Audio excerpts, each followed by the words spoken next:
এক বাদশা এবং তার মন্ত্রী পুকুরের পাড়ে বসেছিল। এমন সময় একজন মাদ্রাসার ছাত্র হেঁটে যাচ্ছিল। মন্ত্রী সেই মাদ্রাসার ছাত্রকে দেখে বলল, বাদশা, এই সব ছেলেবেলেরা মাদ্রাসায় কি লেখাপড়া করে? এদের কি কোনো জ্ঞান বুদ্ধি আছে?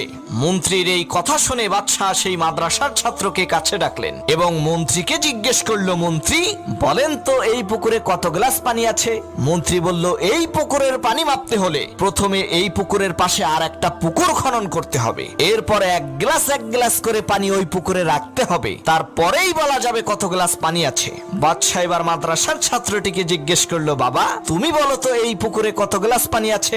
মাদ্রাসার ছাত্রটি বলল, মহামান্বিত বাদশা, আপনি তো বলেননি গ্লাসটি কত বড়। যদি গ্লাসটি পুকুরের সমান হয় তাহলে পুকুরে 1 গ্লাস পানি আছে, আর যদি পুকুরের অর্ধেক হয় তাহলে 2 গ্লাস পানি আছে। ছেলেটির এই কথা শুনে মন্ত্রী অবাক হয়ে বলল, সর্বনাশ, এই ছেলে তো আমার চাইতেও বড় জ্ঞানী।